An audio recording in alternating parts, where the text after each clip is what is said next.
হযরত মুহাম্মদ সাল্লাল্লাহু আলাইহি সাল্লাম বলেছেন, মেয়েরা দুটি বদ অভ্যাসের কারণে তারা জাহান্নামী হবেন।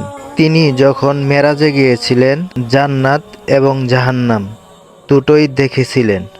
জাহান্নামের মধ্যে ছেলেদের চেয়ে মেয়েদেরকে বেশি দেখছেন। তারপর মেরাজের থেকে আসার পর মেয়েদেরকে বলল, তোমরা সদকা করো। এই কথা শোনার পর মেয়েরা বেশি বেশি সদকা করা শুরু করে দিলেন। আর যে দুটি দোষের কথা বলেছিলেন, এক নাম্বার দোষ হলো মানুষকে কথায় কথায় বরদোয়া দেওয়া, স্বামীকে, সন্তানকে এবং বাবাকে বরদোয়া দেওয়া।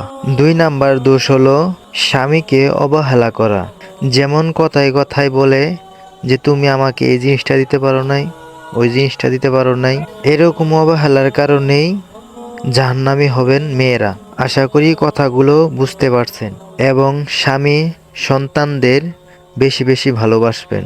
তাই বুঝতে হবে স্বামীর পায়ের নিচে স্ত্রীর বেহেশত। স্বামীকে বেশি বেশি ভালোবাসবেন। আর আমার ভিডিওটা যদি ভালো লাগে থাকে সবাই আমাকে দোয়া করবেন।